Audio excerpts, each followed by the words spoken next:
हाँ, तो आज हम क्या सीख रहे हैं, मैथ का चैप्टर नंबर 6 सीख रहे हैं।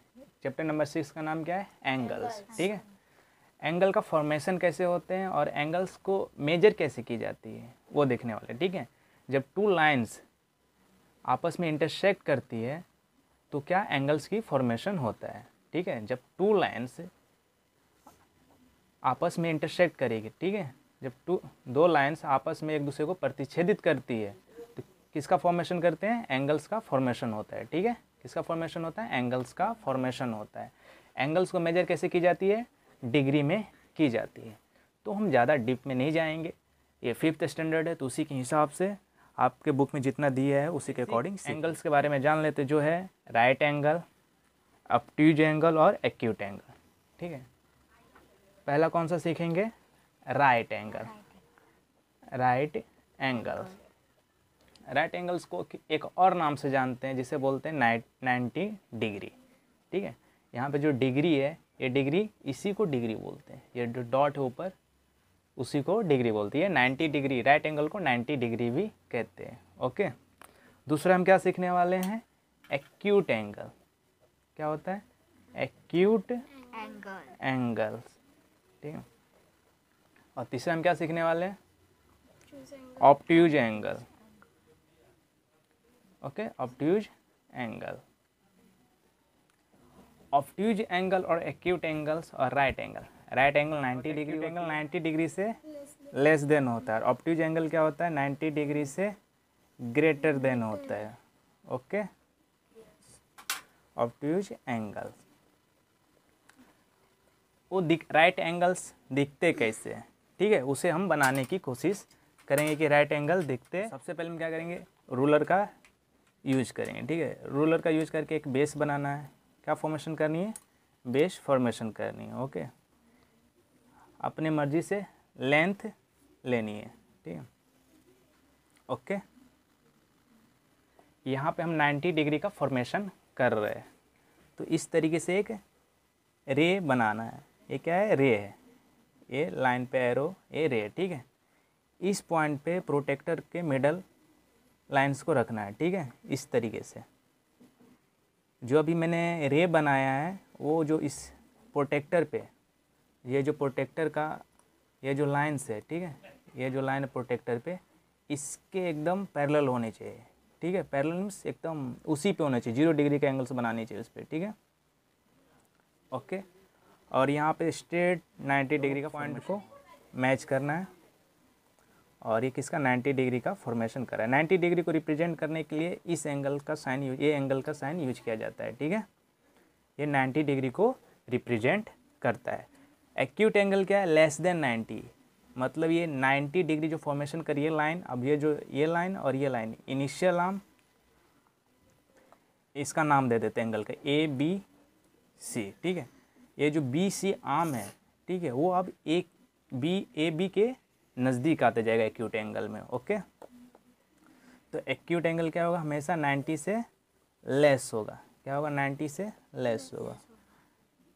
90 डिग्री यहाँ होगी तो ये जितने भी इसके अंदर रहेंगे 90 डिग्री के अंदर, ये सब क्या होंगे, एक्यूट एंगल। ये सब क्या है, एक्यूट एंगल। ओके, इसके भी नाम दे देते हैं। और ये ऑब्ट्यूज है। ऑब्ट्यूज एंगल क्या होगा, हमेशा 90 डिग्री से एबव होगा। क्या होगा, 90 डिग्री से एबव। ठीक है, ये होगा हमारा ऑब्ट्यूज एंगल। इसका 90 डिग्री कहाँ होगा, इसका 90 डिग्री आपको बता देते, ये कुछ यहाँ होगा। ठीक है, ये 90 डिग्री होगा, ये हमेशा 90 डिग्री से लेस रहेगा और इसका 90, ये हमेशा 90 डिग्री से ग्रेटर रहेगा। ऑब्ट्यूज एंगल हमेशा 90 डिग्री से ग्रेटर रहेगा। ओके, बात समझ में आई। अभी हमने राइट एंगल, एक्यूट एंगल और ऑब्ट्यूज एंगल समझा। राइट एंगल 90 डिग्री होती है, 90 डिग्री कैसे बनाई जाती है वो हमने देखा। एक्यूट एंगल 90 डिग्री से लेस देन होती है और ऑब्ट्यूज एंगल 90 डिग्री से ग्रेटर होती है। एंगल्स फॉर्मेशन में भी करके देता हूँ और आपको बताना है कि एंगल्स कौन से हैं, मतलब आपको सिर्फ तीन ही टाइप में कैटेगराइज करना है, acute angle, right angle, obtuse angle में, ठीक है। तो मैं अभी कुछ नीचे डायग्राम बना के देता हूँ और आपको कमेंट में बताना है कि एंगल्स कौन सा है, ठीक है। मैंने यहाँ पे कुछ एंगल्स दिए गए हैं आपके लिए कि आप इसे सॉल्व करके बताओ कि कौन से एंगल है। आपको सिर्फ तीन ही एंगल से डिवाइड करना है, राइट एंगल, एक्यूट एंगल और ऑब्ट्यूज एंगल में, ठीक है। ये हमेशा ध्यान रखें कि राइट एंगल 90 डिग्री का होगा, मतलब बेस रहेगा और बेस पे एक बेस के अबव ऊपर एक लाइन जाती रहेगी, वो 90 डिग्री फॉर्मेशन करता है बेस लाइन से, ठीक है। फिर एक्यूट एंगल हमेशा 90 डिग्री से कम होगा, ओके। फिर ऑब्ट्यूज एंगल 90 डिग्री से ग्रेटर होगा। यहाँ पे मैंने ऑलमोस्ट 5 एंगल्स आपको दिए जिसे फाइंड आउट करना है कि ये कौन कौन से एंगल्स है, ओके। और आपके बुक में भी वॉल क्लॉक दी है जिसमें से आपको वहाँ पे कौन से एंगल फॉर्मेशन कर रहा है दो नीडल मिल के, वो आपको वहाँ पे राइट डाउन नाम करनी है, ठीक है। अब हम आगे क्या सीखने वाले हैं कि एंगल्स का नाम कैसे लिखते हैं, वर्टेक्स क्या होती है और आर्म्स ऑफ एंगल्स क्या होती है, ओके। एक एग्जांपल ले लेते, कोई एंगल्स फॉर्मेशन कर लेते, ओके। हमने यहाँ पे एक एंगल्स बना लिए, उसके नाम भी ले लेते, ए बी सी। ये इसकी मेजर नहीं बतानी, सिर्फ आपको जज करनी कि एंगल्स कौन सी एंगल्स है, राइट एंगल है, ऑब्ट्यूज एंगल है, एक्यूट एंगल है। तो ये देखो, ये आर्म्स बी ए और बी सी, ये दोनों आर्म्स आपस में काफ़ी क्लोज है, ठीक है। तो ये कौन सी एंगल हो जाएगी, एक्यूट एंगल हो जाएगी, ओके। अब आपको यहाँ पे नेम्स इसके लिखने हैं, एंगल्स के नाम बताने हैं, ठीक है। एंगल का नाम बताना है। एंगल का नाम कैसे लिखेंगे, एंगल ए बी सी। इसको एक और तरीके से लिखा जा सकता है, एक और तरीके से लिखा जाता है, वो लिखा जा सकता है सी बी ए, ठीक है। मतलब देखो, जहाँ पे एंगल बन रही है, एंगल कहाँ बन रही है, यहाँ पे बन रही है, तो इसका नाम क्या है, बी रखा है हमने। क्या नाम रखा है, बी। तो बी हमेशा कहाँ आएगी, मिड में आएगी। कहाँ आएगी, मिड में आएगी। क्या आप एंगल का नाम ऐसे लिख सकते हैं, बी ए सी, या फिर एंगल सी ए बी? नहीं, ऐसा बिल्कुल भी नहीं लिख सकती। ये क्या है, गलत वे है, ठीक है। जहाँ पे एंगल फॉर्मेशन हो रही उसका नाम मिड में ही आना चाहिए। अगर मिड में नहीं आएगा तो आपने जो एंगल्स का नाम लिखे हैं वो गलत हो जाएगा, ओके। अब हम क्या सीख रहे हैं, वर्टेक्स। यहाँ पे वर्टेक्स किसे कहते हैं, वर्टेक्स किसे कहते हैं, ठीक है। वर्टेक्स उसे कहते हैं जहाँ पे एंगल फॉर्मेशन हो रही है, ठीक है। वर्टेक्स उसे कहते हैं जहाँ पे एंगल फॉर्मेशन, मतलब हेड, जहाँ पे हेड बन रही, जहाँ पे एंगल्स फॉर्मेशन हो रही है उसी को वर्टेक्स कहते हैं। यहाँ पे वर्टेक्स का नाम क्या है, बी है। वहाँ पे वर्टेक्स का नाम क्या है, बी है। कोई भी एंगल बनेगा, अगर जहाँ भी कोई भी एंगल्स रहे, जहाँ पे भी दो लाइन इंटरसेक्ट कर रही है, उसका जो नाम रहेगा वही वर्टेक्स कहलाते हैं, ओके। वर्टेक्स यानी हेड, ठीक है। अब arms of an angle. Arms, arms मतलब क्या होता है, arms of an angles. Arms मतलब भुजा, ठीक है। भुजा मतलब बाह, बाह, बाह को भी आर्म्स कहते हैं, आर्म कहते हैं ना, आर्म्स। तो आर्म्स ऑफ द एंगल, तो यहाँ पे जो ये एंगल्स फॉर्मेशन हुई है तो इसमें कितने, दो आर्म्स है, ये बी ए, इसका नाम है बी ए, ये आर्म्स है। और यहाँ पे बी सी, ये भी आर्म्स है, ठीक है। तो यहाँ पे कितने आर्म्स है, दो आर्म्स है। कौन कौन सा, B A and B C, ठीक है। अभी हमने क्या देखा, एंगल्स का नाम लिखना देखा, इसका वर्टेक्स नेम, कैसे वर्टेक्स फाइंड करते हैं एंगल्स में, वो हमने लिखना सीखा। और आर्म्स किसे कहते हैं एंगल्स में, आर्म्स कैसे दिखते हैं, कैसे बनते हैं, वो भी हमने अभी सीखा। के बुक में कुछ टर्म दिए गए हैं लास्ट प्रॉब्लम सेट में, ओके। वो क्या, परपेंडिकुलर लाइंस और पैरेलल लाइंस, ठीक है।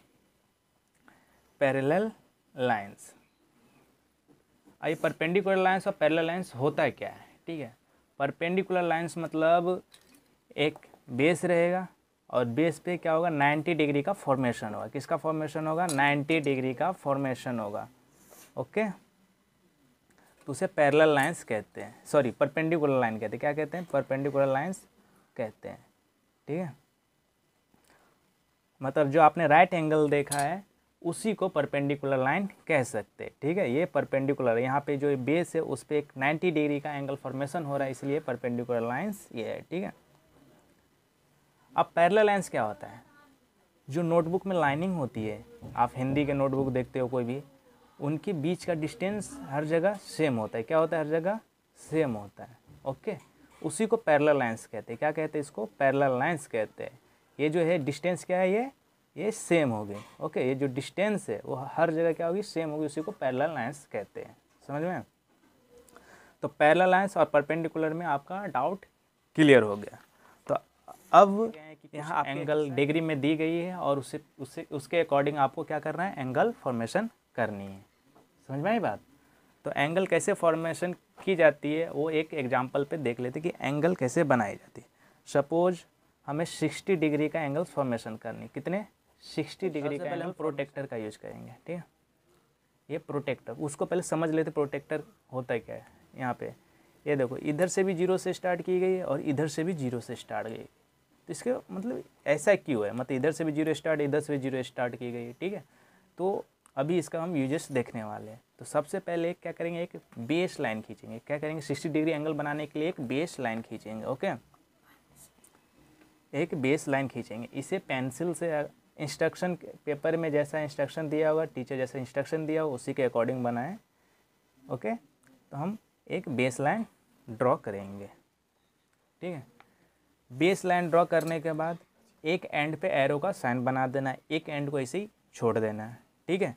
जहाँ पे एरो की साइन होगी उसको ध्यान रखना है, जहाँ पे एक एंड ख़त्म हो रही है वो ध्यान देना, ठीक है। जो एक एंड ख़त्म हो रही होगी वो प्रोटेक्टर रहेगी, वहाँ पे जो ये मिड लाइन है यहाँ पे उसके एंड को एकदम पैरेलल लाइन पे रखना है। इसके प्रोटेक्टर के ये लाइन और ये जो हमने ड्रॉ की वो लाइन एकदम पैरेलल होनी चाहिए, एक के नीचे एक, ओके। इस तरीके से एक के ऊपर एक, ओके। अब हमें 60 डिग्री बनानी है, तो इधर से 0, 10, 20, 30, 40, 50, 60 यहाँ पे पॉइंट डाल के मैं ड्रॉ करूँ, या फिर इधर भी एक 60 है, कौन सा ड्रॉ करूँ? तो सबसे पहले आपको ये ध्यान देना है कि मैंने एरो इसीलिए दिलवाया था कि जिस साइड एरो रहेगी उधर से ही 0 से स्टार्ट करनी है, ओके। जहाँ एरो है उधर ही से स्टार्ट करनी है। तो 0 इधर है, 10 भी, 20, 30, 40, 50, 60, यहाँ भी 60 है, ठीक है। तो इस 60 के सामने जाके यहाँ पे पॉइंट ड्रॉ करनी है एक, और फिर ये इसका एंड और ये पॉइंट आपस में क्या करनी है? मैच करके एक लाइन, स्ट्रेट लाइन ड्रॉ करनी है, ओके। इस तरीके से आपको 60 डिग्री का एंगल्स आप फॉर्मेशन कर पाओगे, ओके। यहाँ पे हमने 60 डिग्री का एंगल्स बनाया। कैसे बनाया? ध्यान में आया? हमने ये वाला क्यों नहीं लिया? अगर ये वाला इधर से 0 to 60 लेते तो वो यहाँ पे 60 डिग्री मतलब 90 से लेस है, तो ये एक्यूट एंगल ही बनेगा। तो ये 90 से लेस दिख रहा है और ये दोनों आर्म्स दोनों पास में, यानी ये एक्यूट एंगल्स हैं, ठीक है। अगर इधर से लेते 60 डिग्री तो ये कौन सा बन जाता? ऑब्ट्यूज एंगल बन जाता। इसीलिए मैंने ये एक आर्म्स पे एरो लिया और इधर से ही 0 से स्टार्ट किया, ओके। हमने एंगल बनाना सीखा, हमने परपेंडिकुलर लाइन, पैरेलल लाइन भी समझ गया। पैरेलल लाइन के जो जितने 2 लाइन्स रहेंगे और दोनों लाइन के जो बीच की डिस्टेंस होगी वो हर जगह सेम होगी। परपेंडिकुलर लाइन हमेशा 2 लाइन्स रहेंगे और एक दूसरे से क्या होगा? 90 और एंगल फॉर्मेशन नहीं करेगी वो, ठीक है। हमने वर्टेक्स भी सीखा, वर्टेक्स यानी हेड। हमने आर्म ऑफ द एंगल्स भी सीखा, BA और CB, 2 आर्म्स होंगे। नेम्स भी मिड में होगी, और अगर मिड वाली जो यहाँ पे ये नाम है B, अगर साइड में हो तो एंगल्स का नेम इस तरीके से नहीं लिखी जाती है, ठीक है। हमेशा वो मिड में ही आएगी। और हमने राइट एंगल, ऑब्ट्यूज एंगल और एक्यूट एंगल, ये तीनों एंगल्स कैसे दिखते और कैसे फॉर्म की जाती है वो भी हमने सीख लिया। फिर से नेक्स्ट वीडियो में मिलेंगे आपके साथ।